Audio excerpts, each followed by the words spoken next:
Hello, how are you doing? And welcome along to season number 6 of Into the Black Archive, the Doctor Who podcast that goes through every single episode of Who. That's right, every single one, including the classic ones, which is why season 6 is not Matt Smith gallivanting around in an astronaut costume. It is Patrick Troughton gallivanting around in a quarry with some fridge-looking things and a Scottish man. My name is James Stevenson, joining me is Owen Cranston. Hello. Season 6. Did you think we'd get this far? That was the most boring intro you could have done. Was it? That's good. Thanks. You said, rest on shoulders, so I delivered a professional intro for once. Right. So this season so far, we've just had one episode. This season is mostly intact, so we should have good amount of things to watch. Yeah, and then after that we're outside of Troughton, and then we're into Pertwee, which means fun and colour, and also not as many episodes lost in fire or by BBC production methods. No, those episodes, a lot of them did get lost. Colour, though? Particularly the colour. Yeah, particularly the colour ones, they got lost. Got the black and whites, I guess. Yeah, and they had some old, terrible quality tapes, and they managed to blend the two together. They essentially took, you know how in composite, essentially in composite, you've got the illuminants, which are essentially the black and white sort of the shape. Yeah.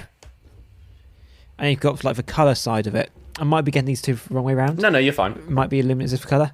And they essentially found a way to blend them two together. So you got the sharpness of the black and white, which was high quality, and converted it with the colour. Quite good technology. You call mine a boring intro. So... Rude! So this episode that we're having a look at is The Dominators. It's the first story of... We're going to dominate your podcast app. Well, hey! That's a sexual joke, and every single time we make a joke about Dominators, we're going to put it in a swear jar or of some description, I think, because I sense there's a lot of that wasn't a sex joke. It's sort of. The connotations of dominate are. You can take it that way. No, I was just. Only if your brain is that filthy, James. Is your brain that filthy? Look, I'm aware that my brain is that filthy. I'm just seeing where the connotations are. Okay, if you say so. You have to live in the muck like I do to understand where the muck is. Right. Yeah, people say we have so much chemistry when we do these. So yeah. So, Owen. Oh, God, this is off to a bad start, isn't it? My God. This absolutely is dreadful. Chaotic, just insulting each other podcast record. Perhaps it's... We started off with the most boring and professional intro, and we just developed into this utter mess. Perhaps... Which I think says so much about this podcast, and potentially... Doctor Who, because we started off badly, we weren't good, and then we were kind of at this episode, and this is where I'm linking it in to the quality of this episode. Which is exactly segue. What I was going to do and segue it, because perhaps it's because the quality of the Dominators is, it's not great in a lot of ways. Essentially, until the last episode, when we get a lot of outdoory shots, it feels suspiciously like we've gone back to First Doctor territory, where the production values, at least, leave a lot to be desired. Like, we did have some good story elements in for First Doctor, but production quality generally in that sort of generation was quite poor, and it feels like we're back there again. It's kind of amazing how it's a 5-part story, so you'd think that they've put some money into it, but it feels almost Edge of Destruction-esque in the sense that it's almost like a bottle episode, budget-wise. Yeah. And this is something which I said I was going to put you, but I never did. I'm going to skip right to the ending right here. Yeah. Is it just me, or did they essentially steal this from one of the first season episodes? Actually, no, second season episode ending. Yes, come to think of it. I'm trying to think what episode you're thinking of now from season 2. Planet of the Daleks. Not Planet of the Daleks, Dalek Invasion of Earth. Yeah, Dalek Invasion of Earth. Because they are drilling down into a borehole to get into the core, to send down the next... But actually, I think in their eyes it was to fly the Earth, but this time it's just to explode the Earth, and the entire plot is around them stopping something falling into the Earth's core. They get Ian down there in the shafts and things to try and stop that from happening. It is kind of stolen, but at least it's stealing from a good episode, and the ending is kind of fun. And the last part's a good ride, but you do have to go through a bit of a grind to get there. So, yeah, Owen, it's a classic episode. Synopsis time? Right. So let's go. Let's go. Pump yourself up. So let's go. Let's go. Let's go. Yes. That makes this edit. I'll be amazed. Right. So, for Dr. Lands. Who with? With Jamie and Zoe, where they come across two different alien races. One, which looks like a clam. The other, which likes to wear curtains around their waist. And what happens? Well, the clam people are trying to blow up the planet and store some energy inside of it. This is not a plot synopsis, which is very good. I am fully aware of that. I just wanted to make the clam and curtain joke. So, we were moving on. My God, this is a bad episode. Are we going to put this out as like the Dominators disaster train crash? Is that what we're going to have to call this? We have to put it out. Right, I'm going to full disclaimer. I'm going to go again. I'm going to go again. I'm going to do this better. Okay. I'm going to go again. We're doing this again. We're doing this again. We're doing this again. Owen, synopsis time. Thank you, James. So, we first of all meet some new two characters who look like clams. Essentially, if you imagine an 80s evil alien villain, you've got your match here. He looks like a clam. He's got massive shoulder pads, and they are here to do some evil things. They have brought along some little robots called Quirks, who look like a box which has a sweet on its head, and they've got funny arm things. I just find them amusing, to be completely honest with you. And we also come across some other alien race, the natives of this planet, which are called the... I can't remember how to say it. Hold on. It's like dull something. Dullids. Dulcus. So we're going to is the planet. Dulcus. And Dulcians. There we go. Planet Dulcians. Dulcians. So we meet the Dulcians, and you can tell which they're for Dulcians because, unlike the clam people, these people wear curtains around their waist, which is a very key difference in their personalities. Not really, because the Dulcians are pacifists. They like to discuss meaningless stuff for hours on end. The race of the Dulcians spend this entire episode talking about how they shouldn't do anything in the face of danger. But we get to that later on. So the Doctor finds him, they discuss things, they argue with things, and then they start digging a hole. They start slowly wiping out the Quirks. And yeah, I've run out of steam like this episode did. And yes, and then the ending happens. There's a great big seed, and it's going to fall into the planet. But then they stop it, and they pick it up, and then they put it in the ship of the Dominators and dominate them with fire and fury. Yeah. So we've said before already, which is quite a boring episode. Do you think, because this it isn't unique to this season, but it's unique to our watching experience so far. This is, I think, potentially the first 5-parter. So we previously said 4-parters is the best, and 6-parters tend to drag. Do you think this was boring due to the episode count? Actually, no. Because I don't think it's an issue with story pacing. It's simply because there's not a lot of story to pace. You have issues maybe where there's a lot of story and you're not attributing it to the certain episodes, and you feel like some episodes are a lot more action-packed than others. But with this one, they kind of all feel that they're not very action-packed. You get a lot of... It just feels like a lot of build-up for the end a lot of the time, because you've got the sort of characters meet characters, and there's kind of these movements around, but then you have all these subplots that don't really mean anything towards the end, and it doesn't really add up to a conducive whole. Like, they only really... Sort of like, in a good story at least, you should kind of be leaving hints for the ending and have it ramp up.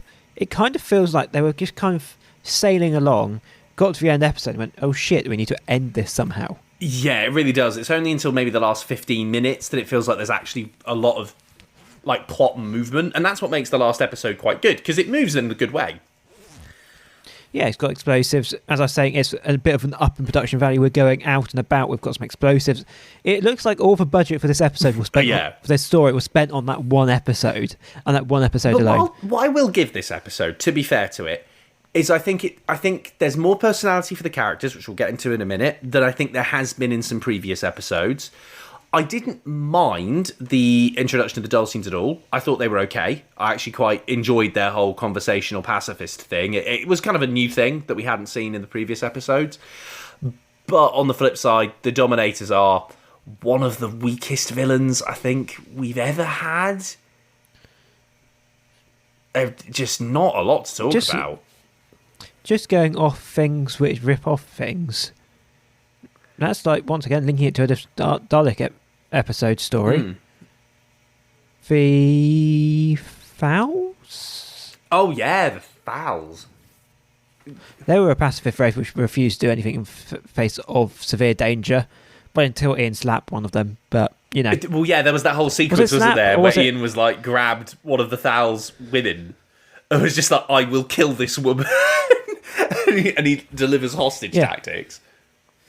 Maybe that's what Jamie needed to do. Yeah, Jamie's very, very caring for women now. I've noticed that. Every female companion, it's always like, where does this companion, and this is usually his drive now throughout the episodes, whereas it used to be fixing the problem. Although he kind of figures it out this episode, so. I feel like I'm going to have to remove your attempt at a Scottish accent, otherwise I might be expelled. Look, I'm not there, so you can't be blamed. But am I facilitating this? It depends. If you put out an apology now for that accent, saying that it doesn't reflect your views, I think it's fine. Owen Cranston would like to apologise sincerely for the accent which my co-host decided to use. It was not his intention to facilitate this, and it does not reflect his views in any way. And as such, we're ending the recording here. Goodbye. Wow, that'll do it. I'm not ending the podcast here, but yeah, no. You can if you want. So there's not much to say in this episode. Well, shall we talk about characters? Because I do think there's stuff to talk about. We've got a new companion for a start, so it's worth having a chat about Zoe. Yes. I think she is going to be an interesting character, but she isn't utilised to her full word, which I've forgotten. Yes, that's the word I was after. She doesn't really go to her full potential, because I can see where they're going with her. It's a nice change of pace to the all screamy damsel in distress, because there was a period when she could have been a screaming damsel in distress, but she tried to think it, and there was a slight scream, but then she tried to work her way out of the situation, which was a nice change of pace. It's good to have a young female companion who isn't purely there to scream. Yes. But I also feel like she's lacking in other ways. I just don't feel like her personality is really there. Yeah, at the minute it feels like the brief for Zoe was, can we just not have a Victoria? Which is fair enough as a brief, I suppose. But what you get is, to replace the things that Victoria did have that were distinctive, i.e. screaming around everything, Zoe's from the future, so she knows quite a lot already, so she doesn't have to get up to speed. She's with us. Can I just say, it's nice to actually see that being used. Because, we've gone on about that before. Because our previous futuristic companions were Stephen and Vicky. Now, we don't really know much about Stephen's story because a lot of them are missing. Yeah. So I'm going to kind of disconnect him a little bit here. But with Vicky, the stories which we do have quite a lot of, we kind of don't see the fact that she's from the future. She's just kind of like, oh, she's from the future in episode 1, but now episode 2. She is the standard human. Yeah, it was just kind of, they forgot, didn't they? And from what we've seen of Stephen, obviously, how I've said, we don't have much of him, so I can't really give him a solid judgment. It feels like they went for something similar. Yeah, Stephen was always just Ian, but a bit more fighty. For me. I think what we've seen of Zoe in this episode tells me two things. One, if utilised correctly, there's a genuine character. Because it's there. The pieces are all there for her. The second issue is, and this is not a criticism of the episode, by the way, there's a lot of moments where she'll talk about these concepts that only people in the future know, like atomic, things like atomic energy and solid fuel rockets that she'll mention from passing. The leap that they've got to take in future episodes is using that knowledge to progress the story. Because at the moment it's great and we're getting an understanding into her, but it has to now affect the story. If they can figure that out, she'll be good. It links very much into what we were saying earlier about how it feels very First Doctor-y. They're feeling like they're shoving in science in there for education purposes. Actually, yeah, but there's a lot of that. But not for story purposes. And you could also argue that's a similar issue which Chibnall had, particularly in his earlier seasons. It does remind me, because they do these intelligence tests in one of the early episodes with the Doctor and Jamie where they're basically pretending to be dumb. And there's a sequence where they have to figure out how to get out of an electric current to stop being shocked, and it's because of the way circuits work. So there are moments like that, which I thought were fairly well inserted, and like nice bits of, here's a science fact. That bit there were, but I'm on about a lot of what Zoe said. Whatever Zoe said seemed to be that sort of educational stuff, but never used. Yeah, it was just there to be name dropped. It got an insight into, Zoe's from the future, but that was the only purpose it achieved. It achieved it, but now it's about taking the leap forward and making that into a good character. It's just, I don't want a situation again like we had with Poppy, where she had a very good first episode and you think, this is it, and then she becomes Coffee Girl for a series. But I think this is going to be the issue with us reviewing Zoe from here, because we don't have her first episode. Yeah, so we are coming in a little late. So we might have a really nice personality build up in that first episode, which we just don't know. Don't know that it got forgotten. Well, we'll find out moving on, because we've got a series of Zoe to review. So hopefully this is the moment where the Doctor finally figures out what a female companion could be. Yeah. Is it worth talking about Troughton, seeing as I mentioned him? I wouldn't like to say which he's got to the same point which William Hartnell did, where he sort of stagnated, became a little bit... No, I wouldn't say that. But also, I don't feel like there's that much character development in there. I think you can tell that we're reaching a point now where the regeneration is coming. Because I think we had this with Hartnell about a season out, where the progression stopped.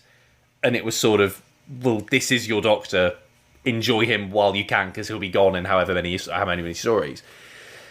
I do like Troughton's Doctor, so I'm not complaining too much, and I don't think it's getting stale yet. And there are little different things that happen. I think there's a lot more comedy in this episode than some others, and the comedy actually works to an extent. Yeah. It's one of the few things which do. Yeah, one of the few things you'd have to give this episode is it's got some good jokes in it that do make you chuckle. But I do agree with you in a sense that we haven't had much progression for Troughton's character, I think probably since his first series, because even season 5, there's not an awful lot of progression there. We have specks of it. We have the ending of the Web Planet, for instance. Web of Fear. Or Web of Fear, even. Yeah, definitely. Getting confused with my webs again. There's too many webs. But we've kind of gotten to that point where we've got the solid characterization of him sort of being this slightly manipulative hobo who likes to have his own invisible chessboard, which he's attempting to play. Yeah. Which doesn't always go to plan, and that's essentially now his being, and they don't really seem to know where else to take him from that. Yes, I think one of the issues with the Troughton era is that there's been too much reliance on the Doctor is already ahead of you to solve stories, which I think was, and I know this is a bit of a tangent, I think it's one of the issues that plagued Sherlock, the Cumberbatch Sherlock, for clarification, later on in its series, where it felt like he would just pull stuff out from out of the blue, and Moffat would just tell you, he's done that because he's Sherlock Holmes. It's like, that doesn't feel satisfying. We're just being told something. So that's an issue. I mean, they do that in Sherlock's original... Did you ever watch... I sent you a massive video essay about why Sherlock is crap. Did you end up watching it? I might have ended up watching... I don't think I did, to be honest. It's one of those where I saw the length and I was like, should I... I don't think I did it. You should. It's very good. It's very good. Yeah, because I know what it'll roughly say. First 2 seasons good, and then it completely loses the plot. Nope. Doesn't say that. Does he say all of it's bad? It said first 2 seasons. Yes.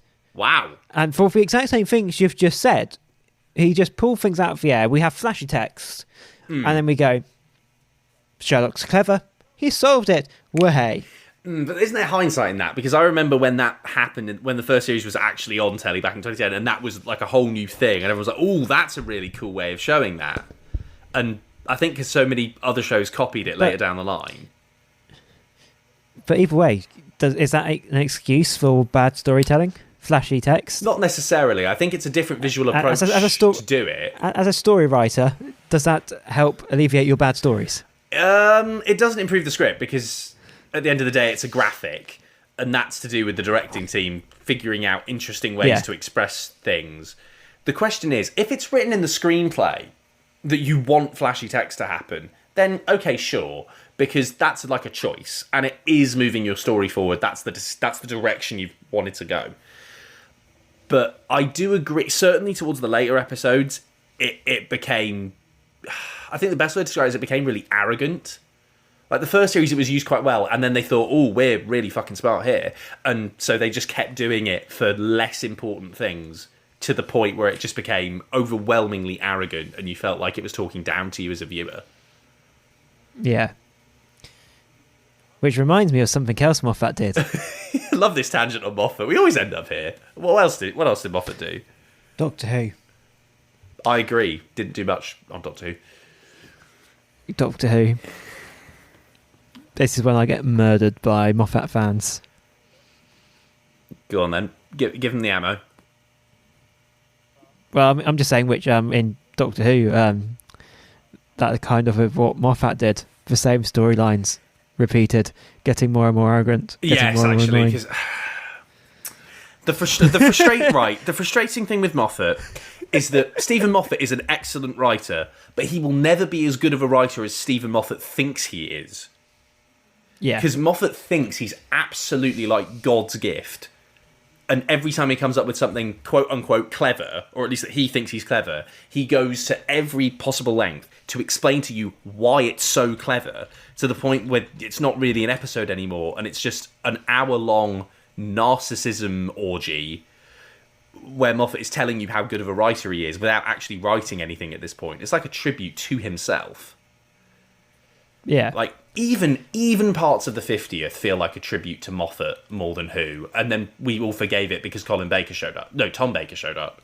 Colin Baker.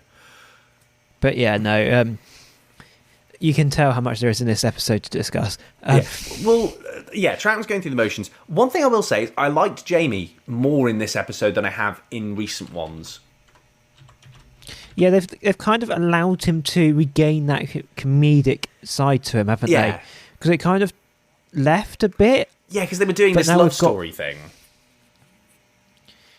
But we seem to have regained comedic Jamie, which is quite nice. Yeah, and I think they've actually found a balance between... Because he spends a lot of this story worrying about... Because Zoe gets taken by the Dominators along with a group of other characters, and they end up being like worked and they have to get out of this slave labour situation. And Jamie spends time caring for Zoe in the same way he, cared where Victoria was, but it doesn't feel like it's weighing his character down like it did last season. He still gets the moments where he can be the Jamie that we know and love.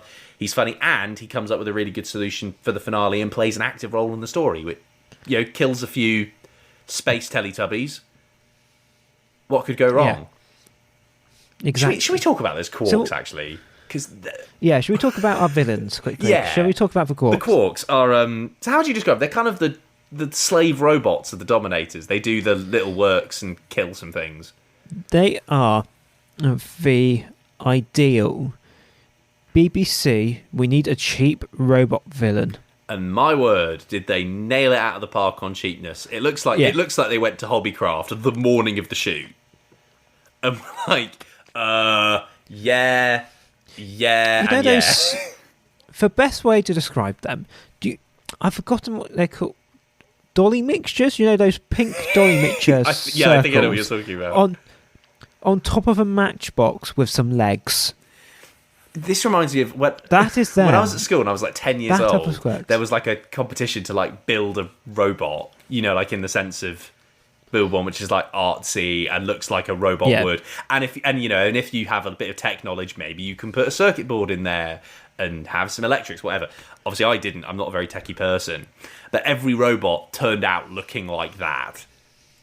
It's just the most generic thing. What isn't generic, to be fair to the Quarks, is the voice, which is, in the classic Doctor Who fashion and tradition, really annoying.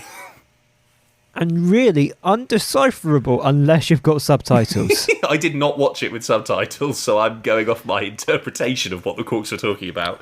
Normally, I watch things with subtitles anyway, but for whatever reason, BritBox was not set up to watch with subtitles. And I realised, because I could not understand a word of what the Quarks were saying until I turned them on. It's this kind of high-pitched, wheezy voice. It's a high-pitched, wheezy voice, which I kind of keep cutting in and out of. The best way to describe it is it's like if you, for some reason, if you have a child who loves Teletubbies and you fall asleep with Teletubbies on to appease the child and you wake up after your 2-hour-long nap, somewhere in your dream the Teletubbies would have turned into some kind of anxiety nightmare, and that's what the Quarks are. They're here. They've come out of your mind. They are in front of you. Look at them, accept them, and consider calling your God. They are your master. They are your master. And Follow the Quarks. The issue with the Quarks, God bless them. The Quarks will tell you what to do. Listen to the Quarks. They will be in your bottle of champagne and they will pop like corks. The corks will pop. Are you saying that the Quarks will pop the corks, or that the Quarks are the Quarks? Much like the end of The Power of the Daleks, I'll let you make your own mind up. The one problem... Well, I say one problem. The biggest problem with the Quarks is they are not intimidating in any conceivable way. They're like the... Wait, what? They're not... They're very intimidating. They've got arms. They are 60s Star Trek villains. They are 60s Star Trek villains, and like not the good Star Trek episodes that are good. I mean the Star Trek episodes that have clearly been filmed out in the quarry, where you have these really like ridiculous zoom shots and poor effects, and they're just standing around in costumes in the desert. It's like how they do it on the Black Mirror parody of it. I will not accept this blasphemy of the Quarks. For Quarks. At least you didn't say it was blasphemy of Trek, because I do like Trek. It's just that at the end of the day, I have to accept box. Trek because of its cheesy values. Yeah. And this is... I mean, it's cheesy, but it's not good. So you don't think very highly of the Dominators then, do you? I just can't believe that you've got a villain which is set up as being like, oh, we are so good and we're so powerful, whatever. And they spend the entire episode quabbling, not having any sort of general plan, and being entirely undominatory. It's like the entirety of their characters that they're good at being villains, and they're not good at being villains. And if you forget that, then there's nothing else. Like, the only time when they dominate a situation is when they enter into the council and they kill one person. Yes, they enslave some pacifists, bear in mind. So the pacifist old man is who dies from the Dulcian Committee. Yeah. It's not exactly it's not exactly like catching a big fish, is it? Like, you'd think that they'd be able to kill a whole room of those, like, if they could conquer 10 galaxies. Yeah. It does kind of make you wonder how the fuck do they conquer 10 galaxies? Perhaps they just went through all of the, like... You know how people say, oh yeah, we've got 10 wins in a row, like in football, is because they've been playing pub teams. Yeah. Maybe just bad opposition. They just irritated them to death. Yeah, they just quabbled so much. The others went, do you know what? If you're going to argue this much about it, you can have your damn galaxy. We're off. So essentially this podcast... This podcast has achieved more than the Dominator has because we just quabble amongst ourselves about random stuff which makes no difference. But hey, at least we get the galaxies if we do that. Good based point. On this episode. So I don't mind having a galaxy for just some quabbling. No, nor do I. It's a good trade. But, and we get little quarks. Quarks, yeah. Or is it quarks? I think quarks. Corks. Yes, the corks. Yes, the Irish are the Dominators for helpers. So, The issue I have is just that there's such a generic villain that they're trying to set up to be something really cool, and there's just nothing there to make it work. Describing this entire episode. Yeah, you've got two main Dominators. You've got a guy... gotta remember the names now, because they've got, alien names. So, yeah, you have this guy Rago, who's like the leader of the operation, and then you have Toba, who is his deputy, and he has a penchant for destroying things. And he will say destroy a lot in this episode. It's up there with Maxtable's kill, I think, if you counted it up. Destroy! Destroy! And then you get these awful static shots. But at least Maxable does it in a humorous way. This is just endless destroy. Yeah, his entire personality is destroy. I wish it was any different, but every conversation they have is just, Toba, you shouldn't destroy these things. It isn't efficient. But I like it. Well, okay then. Just don't do it again. And then he promptly does it again about 28,000 times before they have such an argument that he nearly kills him. Yeah, and then he kind of stubbornly doesn't destroy, right? And spite. When the plot requires it, he doesn't destroy. Yeah, when the plot requires him to, he's like, and you know what? No, I've learned my lesson now. And his learning his lesson kills him. Yeah. Which I suppose is ironic. Yeah. It's not a very good story, is it, to tell the kids? Don't you learn your lessons, you might die. Yeah. What is that for a good message in a BBC show? If you're BBC, doing the wrong defund thing... for BBC, defund for BBC, defund for BBC, defund for BBC. If you're doing the wrong thing, just keep going until it becomes the right thing. And then you die. And then you die. But there we go. It reminds me of... There's a rule in writing about character arcs where apparently, like, you should give your characters 3 choices, and if they make the wrong choice 3 times, then they die. Or, if they make the right choice 3 times, they can also die, but that's only if the character is like Martin Luther King, basically, and they're like a martyr, and they die for a cause, so it's still worth something that they did the right thing sort of deal. So this guy does the wrong thing how many times? And he didn't die after that 3rd time. Does that count towards your writing rule? The usual rule of a hero is that you do the wrong thing the first time, and you do the wrong thing the second time, so that then you learn and you do the right thing when it really matters. Did the Doctor do that in this story? No, the thing with the Doctor is he often just does the right thing. And I think that's why it feels like he's going through the motions, because the Doctor doesn't usually make mistakes. It's why it was so interesting in Web of Fear, when it ends like that, with the Doctor sort of making an error. Because that's not something we're accustomed to, particularly in the Troughton era, where it does feel like he's kind of beyond your understanding and you're playing catch-up with him. Yeah. Yeah, and I suppose that's why this episode feels so static, because you don't get a lot of changes in the choices of the characters. There's not a lot of twisting. Everyone's just on the same level. You've got these Dulcians who are obviously pacifists and obviously aren't going to change, and you've got the Dominators who are obviously evil and obviously aren't going to change. And then you've got the Dr. Jamie and Zoe, who we all know are good anyway, so no characters really change throughout the entire episode. Nothing in this episode surprised me. You could tell which there's going to be a fight. You didn't know what a fight was going to be about because they couldn't be bothered to think of a fight to fight over until the last second. But you could tell there's going to be some conflict. You could tell who's going to win it. There's no twist to make it interesting. The episode then ends.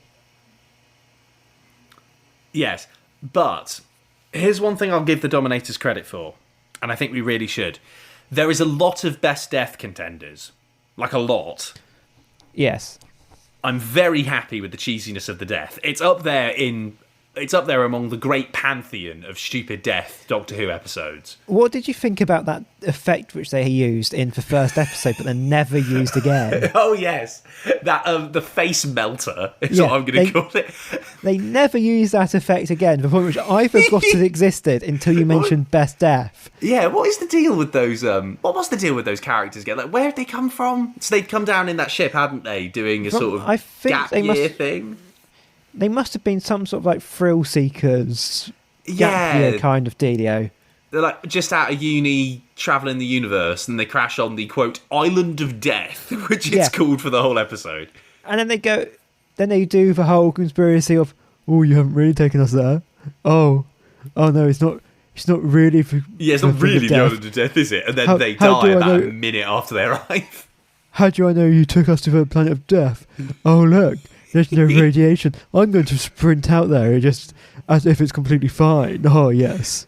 Yeah, and there's this girl who is kind of like, it's quite impressive how much characterization they did. They did more characterization with this girl in the Thrill Seeker pod than they did with most of the characters in this episode, where you kind of get this idea that she's a little bit maybe spoiled and kind of wants the attention around, and we're not having much fun here, are we, sort of thing.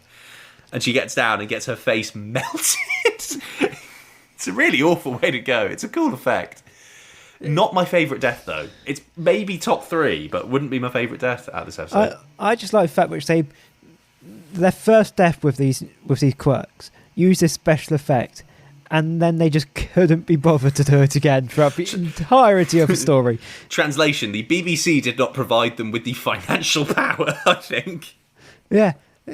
Then just don't do it and use that money on better sets. Just, don't use it once and then never again. Because otherwise you're just making it seem really inconsistent as shit. The best death for me is there's a part in episode 4 where the Doctor sends Jamie and another one of the Dulcian characters. I think his name was, and this is when I check it again because I know roughly what it sounds like. Cully, that's it. Who's sort of like a nepotism family relative of one of the council members and is seen as a bit of a joke. He's with Cully, and the Doctor's figured out how to sort of bomb the Quarks. These little bombs, he's given a few to them. Yeah. And so they camp out, obviously, at the top of a cliff in the quarry, and they see 3 Quarks just going about their business, and they bomb them, and they just blow to bits in this ludicrous wide shot. Like, there's no danger, and then... But then we have that, but in every other shot where we use these bombs against the Quarks, basically nothing happened, they get knocked over. Yeah, it was like they dropped one bomb and one of the 3 fell over and the other 2 go to aid them. Then they drop the second one and they get absolutely murdered. Like there are bits of them a mile away. Yeah, it just doesn't make much sense. I mean, we don't have to worry about the consistency. And this is what I mean by saying it is a fun episode at times, because there are moments like that are good fun to watch, particularly as it gets towards the end. There's a bit more action and there's a little bit of a comedic tone to it towards the end, which alleviates, I think, some of the boredom from the initial episodes.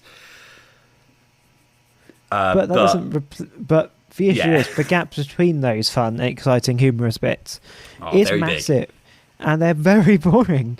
By the fact which you can tell, we are probably a good half an hour through this podcast, and we haven't talked about the story. I mean, what is the story?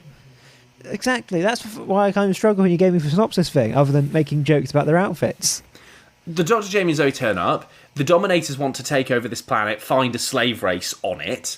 They find the Doctor and Jamie. They think maybe they're the slave race, so they lie, pretend to be these Dulcian people to get out of being, so they figure out what the Dominators want. The Dominators then capture Zoe and a few of the actual Dulcians. They figure out that maybe they could be a slave race. So they go through, they sort of like work the drills, and they try to find a way out, but that doesn't work because Jamie kind of messes it up. Yeah, it's just... It feels like it could have been shorter, and even then there isn't much content there. Yes. Like, you've got...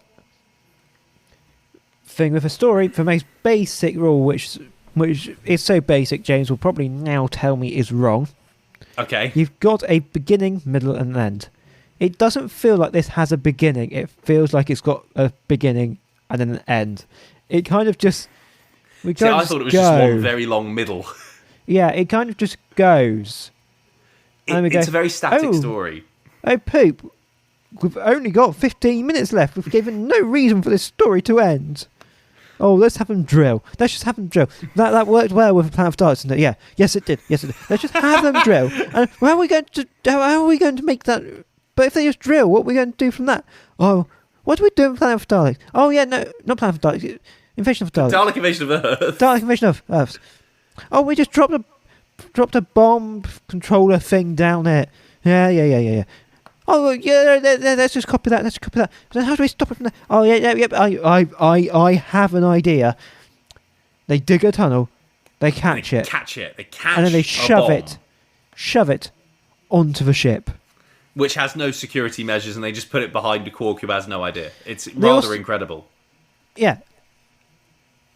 It is a weird story. I don't particularly think I'm going to go back and rewatch it. No, it doesn't have a lot of rewatch. The first 3 episodes in particular, you do just feel like this is one of the most generic episodes. Not to say it's awful, but it's very generic. It's kind of just everything you've seen before with no personality to it. Just a retread of things that we've gotten used to in previous episodes, particularly Troughton episodes. And there was even retreads of some of the Hartnell stuff, like, oh, here's 2 races who maybe have slightly different views on things, and now we have to figure out what's going on. But even in those episodes, like, there was always the thing that happened where you met the first race and you thought, oh, these are the good people, and then you realised they weren't, and they did the twist. And at least that was interesting when they did a twist. Here, they just, here's your good people, here's your bad people. Oh, the good people are beating the bad people. Well, let's fuck off home. We've sorted that problem. And with that, it's the end of the podcast. There is one more thing I do want to talk about. Okay. And then I think it will be the end of the podcast. There isn't much to say. Which is I want to have a deep, deep conversation about the production values on this episode. You're going to go deep. Oh no, he's going deep. What do you want to say about this episode? The Dominators are here. What I wanted to say was just the production values of rewound so far in this episode. Yeah. And it makes the story worse in multiple ways. Yeah. Because what they're doing is the whole thing's in this quarry, basically, and there's a couple of ship sets, but it's just quarry stuff that's in a set, either it's on location. Could you shut up? You said you're going to have a deep talk. I'm going deep. You want me to have a deep talk, do you? Yes, we're having a deep talk. So there's a quarry, it's all in the quarry, okay? And the problem is the quarry setting is just so darn flat because it's a fucking quarry. There's just nothing even to look at. It's not interesting to watch because you're just watching, yes, here's some rock.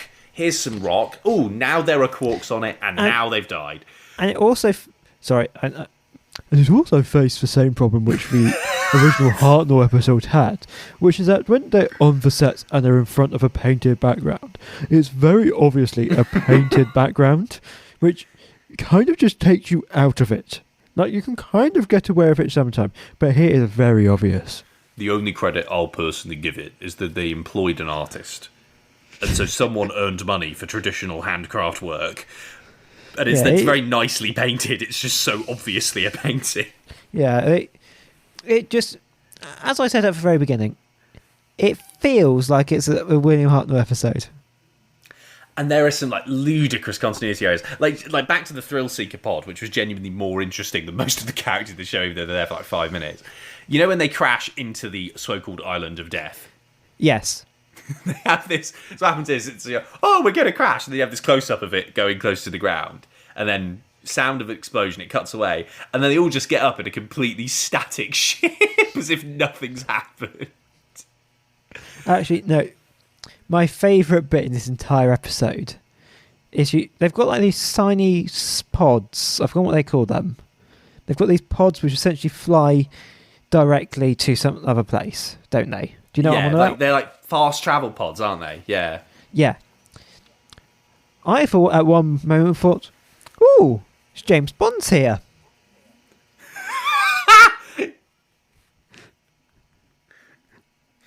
Because they use the James Bond, I'm pointing a gun at you effect. And I thought, James Bond, it might get interesting now. That would be... What James Bond Doctor crossover? Here's a question. Which Doctor would be the best James Bond? Third. My vote... Yeah, that's a good shout. My vote would have been either Eccleston if you want like the gritty Bond that like is not a nice guy, and then maybe Paul McGann if you want like the suave Bond. Don't know. I think Paul McGann can do suave, but there we go. I think it's just because he's like the romantic Doctor, isn't he? That's not his Doctor's character. In the movie, they kind of set him up as being like a bit more romantic and a bit more humour with the whole I'm actually half human bollocks. Can I speak about bollocks and the Eighth Doctor quickly, just as a bit of filler? Yes, is this audio stuff we're about to go Yes. into? Yeah, I thought you might be going into the Eighth Doctor Adventures. So, Can you tell that the Dominators doesn't have much to talk about, that we're on Eighth Doctor audio adventures? do you remember for a message I sent you when I was in Gatwick Airport waiting for my flight to get me to Scotland to move here? Yes. I was listening to a Doctor Who Eighth Doctor adventure where they had some alien races which were quite amusing. So, one of the races were essentially jellyfish, which walked on solid ground. Okay. Right. Yeah. And the bad guys were clams who walked. So it's Fucking amazing character design. So it's a seaweed adventure. It's a seafood Yeah. adventure. But that isn't my issue with the story. The issue with the story is that they make the Doctor forget Lucy, his companion at the time, and forget all of their travels for like the entire episode. They memory wipe him. They memory wipe him, and they don't just memory wipe him. They take him. So essentially, plot spoilers here for one of the Eighth Doctor stories. He dies, but he doesn't die. Lucy finds him 600 years in the future. So the Doctor has forgotten everything he did with Lucy because he's been spending 600 years with the jellyfish people. Do you know what the word that came into my head over and over again when you said 600 years was? What? Moffat. It just screams Moffat, that does. But the annoying thing is about it, as a plot point, it's mentioned in the next episode. Never again, from what I can see so far. It hasn't been mentioned again so far. Yeah, but they did that stuff. But they've done that stuff in New Who, like the Trenzalore stuff, never got brought up again, even though he was there for like 2,000 years. Heaven sent, Capaldi was there for about 1,000,000,000 billion years, and it was just never brought up. Yeah. However, I'm still enjoying Eighth Doctor's adventures. I'm still enjoying wasting my money on Big Finish stuff. I love Lucy Miller. I love the Eighth Doctor, and I love their adventures. And you should probably go and listen to that other than the Dominators, which I think we've probably run out of things to say now that we've gotten onto Eighth Doctor Adventures. And is there any last thing you do want to put on this episode before we wrap up, give it a score? Yes.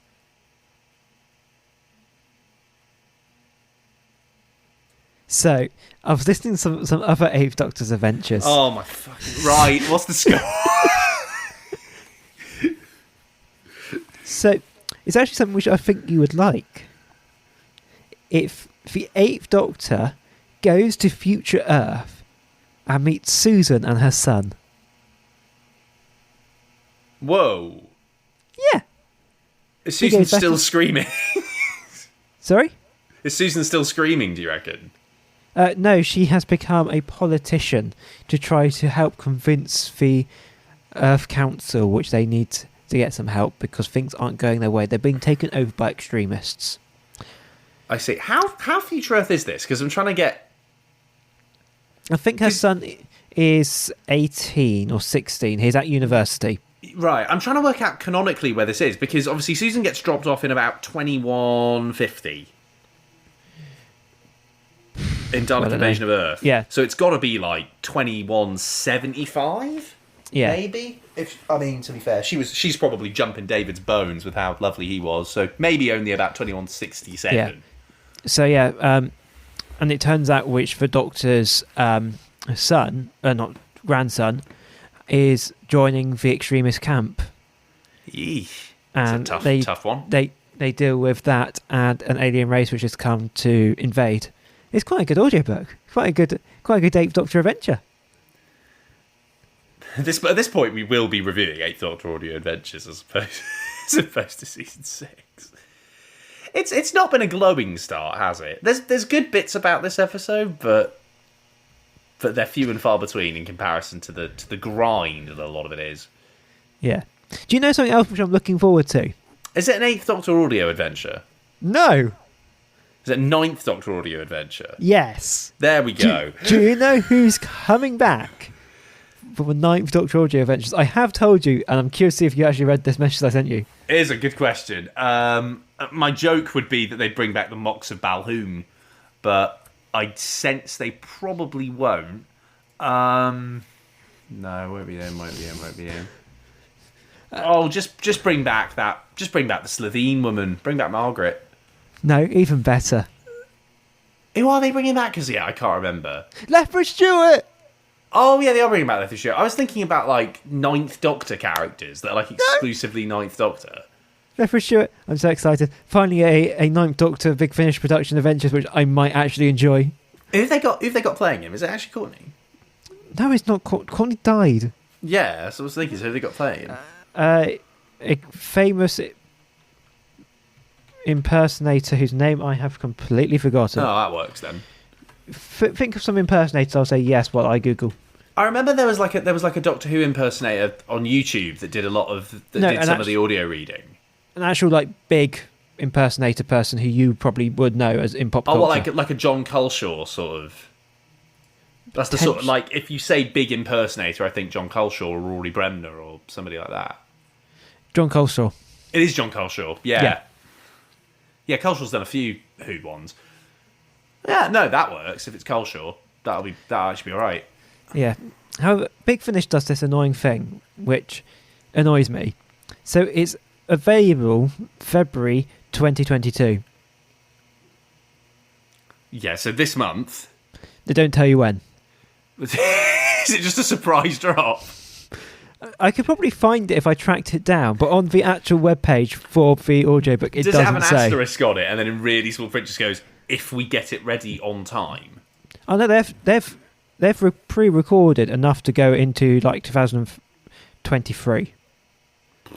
They have recorded. Have they edited? Probably they've made a start. They're probably faster at editing than me. Well, hey, Jacob, how far behind I am on editing our podcasts and releasing them. Indeed. But shall we finish this podcast up? Because we've been going about audio for 10 minutes. Yeah. So how do you rate this episode out of 10? I'm going to give it 4. I would probably give it around an 8. I really enjoyed how they brought a beast and they mixed in a little bit of... oh, no, wait, we're not doing audio adventures, are we? I'm going to give this one here probably around Dominators. Probably around 4. Probably around 4. Yeah, I think it has to be there because it's definitely not average. It's just there are some things that are worth it. Zoe's got potential. Jamie's a little better. It's a little bit funny. The end's all right. It's just but the rest boring. is a bit of a grind. Yeah. Even talking about it has been boring. Yeah, it's just... you find yourself just going, we could be talking about anything else. Speaking of anything else, have you heard about this big thing? No, I'm not going to. Fuck off. So if you enjoyed this utter ramble fest of an podcast episode, who knows how much we'll make it in. Disclaimer, innit? We had the best intro, the worst chat, and everything else being terrible.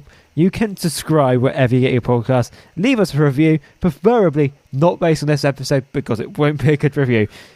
And if you want to get in touch with us, and if you have seen the Dominators or interested to see any more about it, then why don't you get in touch? You can get to us on Twitter. That's at Black Archive Pod, or you can email us blackarchivepod@gmail.com. No spaces, all lowercase. And if you're emailing us to try to sell us your podcasting service, please fuck off. Yes, we have one. It's fine. Word So, to thank you all very much of for the listening. podcast platforms out there. Thank Yes, you we'll catch you very when much we- for listening. Catch you when I next record an episode. When I edit Yes, this episode. when we next edit Sorry. one. Sorry. Yes, Sorry. we'll catch you then. See you later. Goodbye. I've got no time. Sorry. I ain't got no life.